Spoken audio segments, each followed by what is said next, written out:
Rich Man, Poor Man.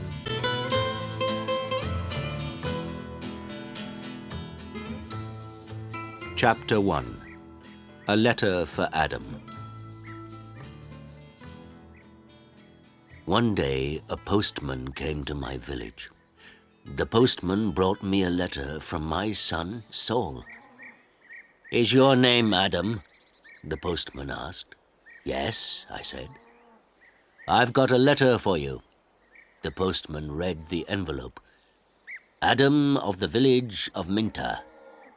"A letter for me? Who is it from?" I asked. The postman looked at the envelope again.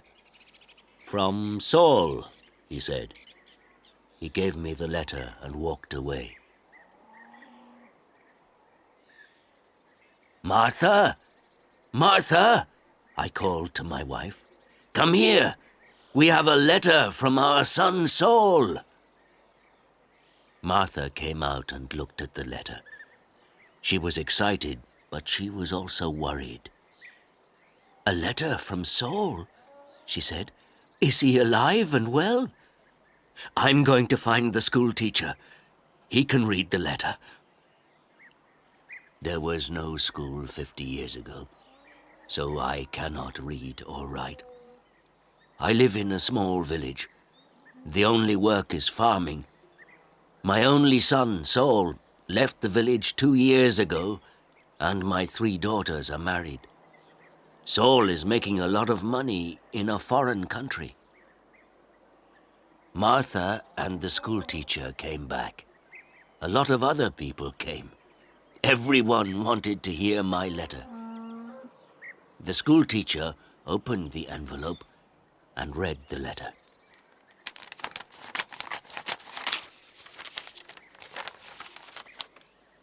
"20 Taylor Street, London E19, England, 16th of March. Dear Father, I am living in London. I have a job in a factory. The work is very hard. I often work at night, but the pay is good. I am well, and I live with people from my country. I am sending you £100 in this letter. This is for you and my mother. Love to you and mother, Saul." £100, I said to the school teacher. "You're wrong. It's a mistake." "No," the school teacher said. "I'm not wrong. It's not a mistake. Here is the money." And he gave me a piece of paper. "What is this?" I asked. "A money order," the school teacher said. "Go to Darpur. Take this money order to the post office in Darpur. The money order is worth £100. The post office official will give you the money." £100, I said again. Everyone laughed and said, "Adam, you are a rich man. You can buy many things for your farm and for your house. And I can buy some good food and drink in Darpur. I am going to give a party for you all," I told my friends. Martha said, "Saul is a good son." Talked about the money order and my money. Martha and I also talked about the money. We needed many things for the farm.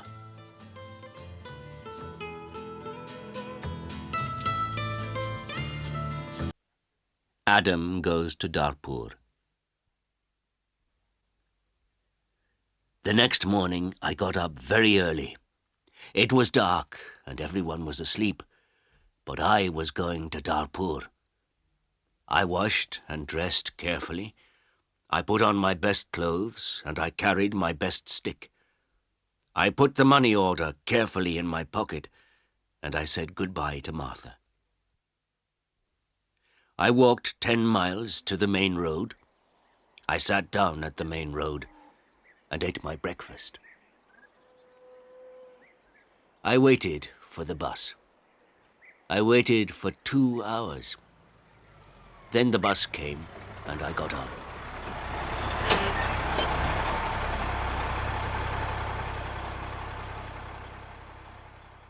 It is a long way to Darpur.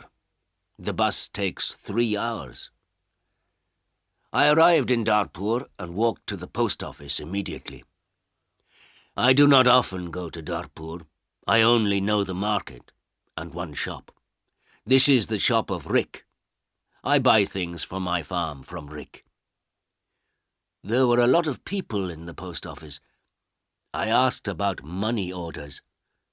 A man showed me the queue. There was a long line of people, and I waited at the back.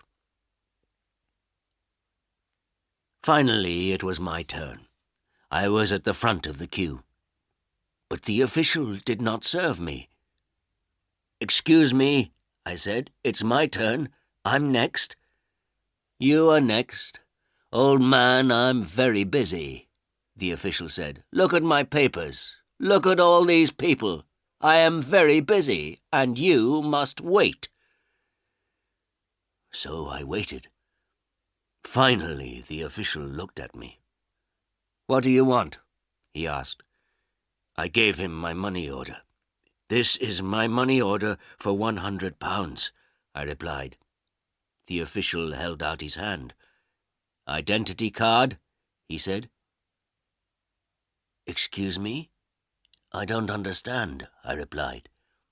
"Your identity card," the official said again. "Give me your identity card." "What is an identity card?" I asked. "I can't give you any money for this money order. First, I must see your identity card. Your identity card gives your name and your address. Your identity card describes you. There is a photograph of you in your identity card. I don't know you. Who are you?" The official was a little angry. But I was also angry. "Who am I?" I said. "Everyone knows me. I am Adam of the village of Minta. I haven't got an identity card, and I don't need an identity card." "Old man, I'm very busy and you're very stupid," the official said. "Who are you? Where is Minta?" "Give me my money. Give me my £100, I said. The official looked angry and said, "Show me your identity card. I don't know you." The official gave back my money order and he turned away. "Where can I buy an identity card?" I asked the official. He did not speak to me. He did not answer. "Go to the Ministry of the Interior," a man said. He was standing in the queue, and he told me the way.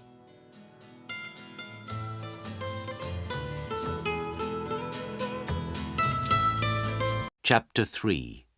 An Identity Card.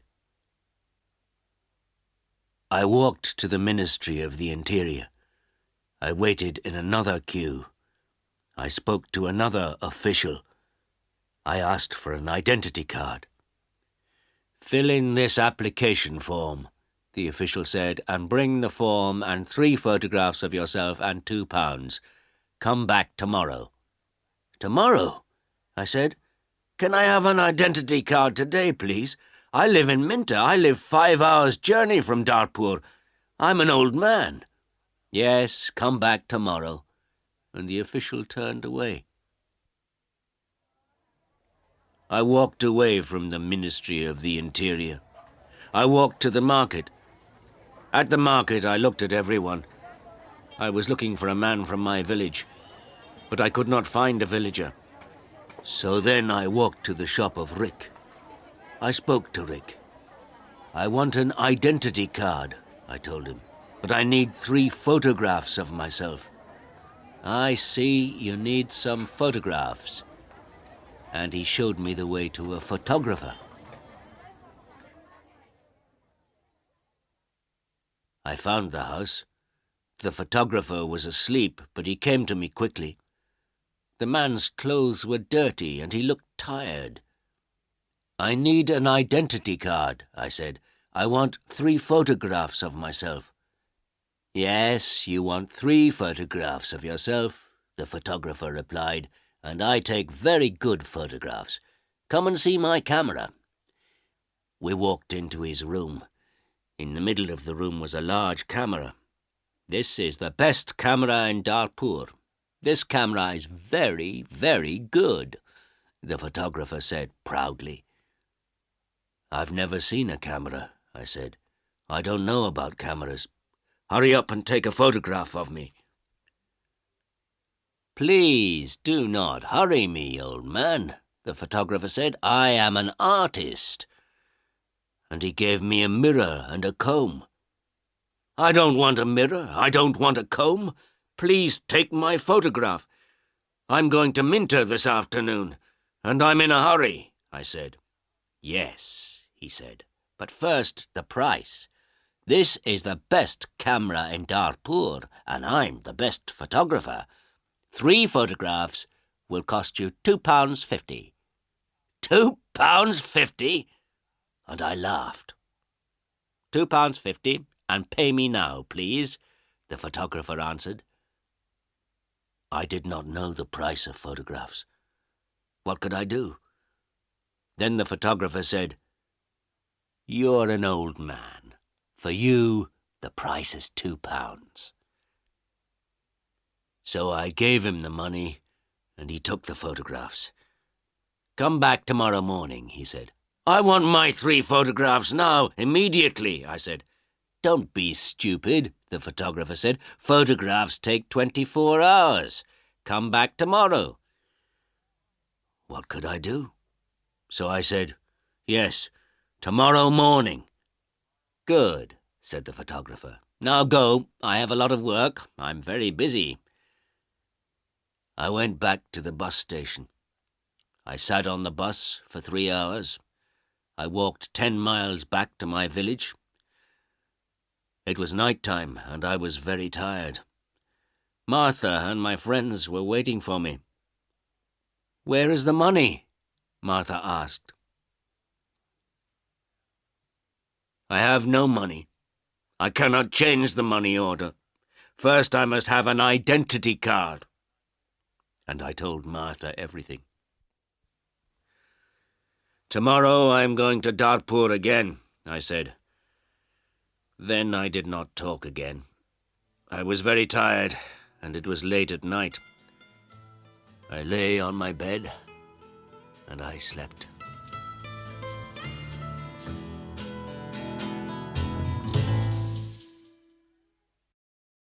Chapter 4. No Photographs. I woke up late the next morning. The sun was already high. I did not walk to the main road and catch a bus. All the buses go to Darpur early in the morning. So I stayed at home on Wednesday. I was still very tired. I rested and talked to the villagers about the money order. I told them about the identity card and the photographer. The school teacher said, "Yes, the official is correct. In a post office, you always show your identity card." The school teacher filled in my application form for an identity card. Application form for identity card. Name, Adam Jamai. Address, village of Minter. Age, 72 years. Place of birth, village of Minter. Occupation, farmer. Color of eyes, brown. On Thursday, I travelled to Darpur again. I walked to the main road, and I caught a bus.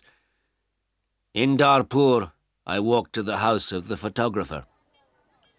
I knocked on the door of the house.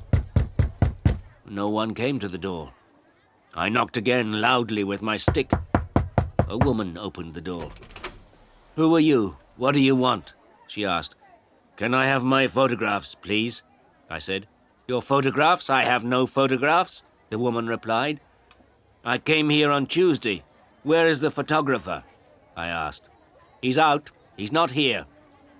and the woman closed the door. I shouted at her, "I'm waiting here for him."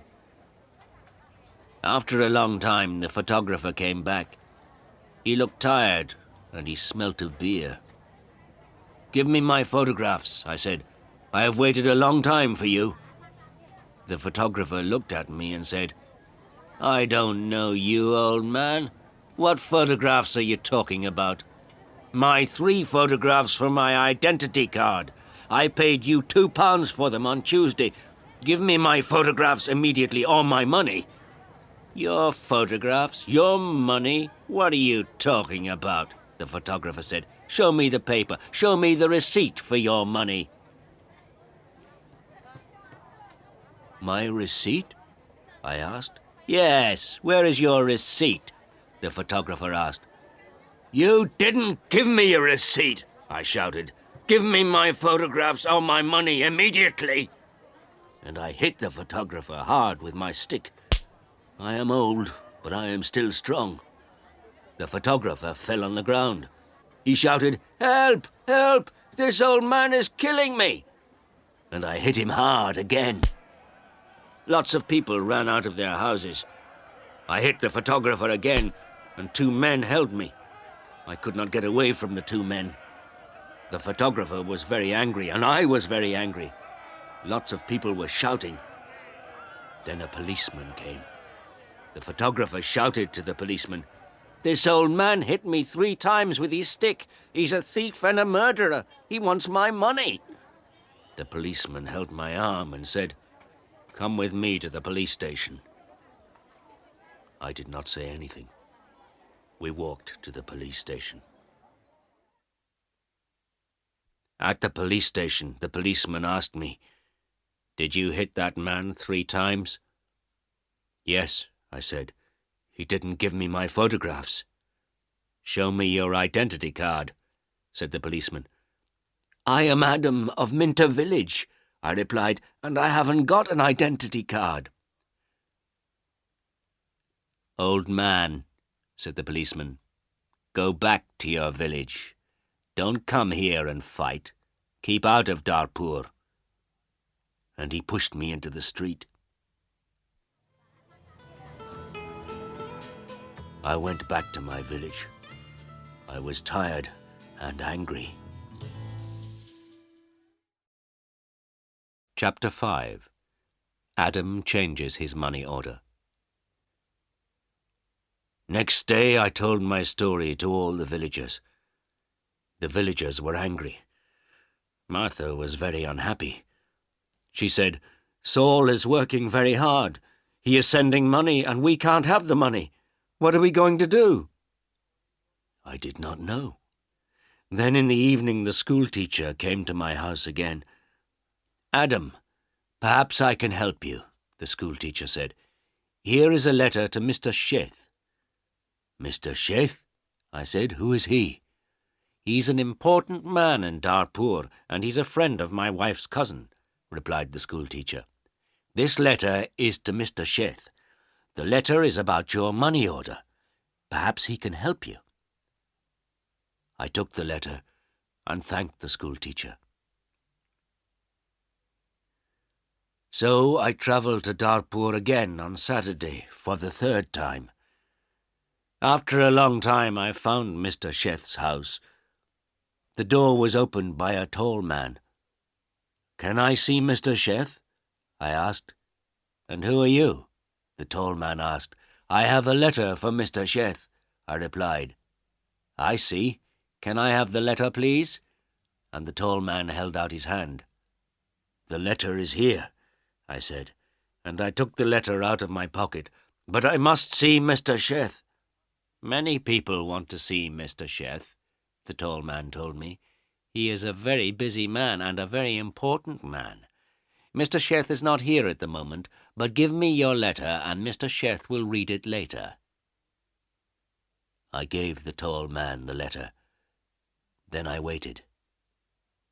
Later, a large black car came, and a man went into the house. A long time later, the tall man opened the door again. "Come in now, please, and follow me," he said. I followed the tall man. We went into a large room with fine carpets and big chairs. Another man was in the room. He was drinking. "This is Mr. Sheth," said the tall man. "I am Adam of Minter Village," I replied. "Yes, I know," said Mr. Sheth. "Thank you for the letter. I hope I can help you. I like to help people. Please, sit down." Mr. Sheth smiled. His clothes were new and smart. "Thank you," I said. "Can I see the money order, please?" Mr. Sheth asked. I took the money order out of my pocket. By now, the money order was dirty and looked very old.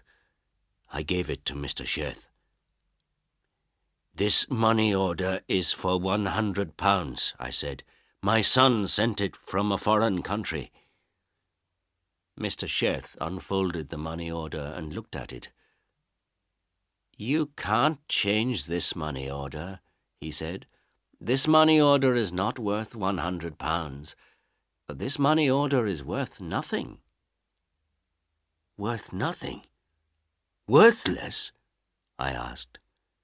Then Mr. Sheth looked at the money order again. "Yes, worthless. Your son does not understand about money orders. This money order is not correct for our country," Mr. Sheth said.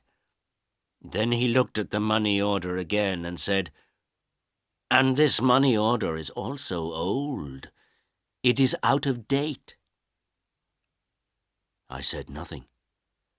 Mr. Sheth gave me the money order back. Then Mr. Sheth smiled and said, "I am very sorry. You are an old man. You came a long way from your village. What can I give you to eat and drink?" I was not hungry, but Mr. Sheth went out of the room. Then he brought me some coffee and some cakes. I drank my coffee. "Old man," said Mr. Sheth, "I like to help people. I am a rich man. Give me your money order." I gave my money order to Mr. Sheth. "Yes, this money order is worthless," he said again, "but I am going to help you. I am going to change this money order for you. I am going to give you some money." Mr. Sheth went out of the room. I felt very happy again. After a few minutes, the tall man came into the room. He gave me an envelope. "This is from Mr. Sheth. You can go now," the tall man said. I went out of the house. I walked along the road to the bus station. I opened the envelope and I took out my money. I counted the money. It was £10. I thought about my only son, Saul. My son, Saul, had sent me a money order for £100. Mr. Sheth had given me £10. I felt old, and I felt poor again.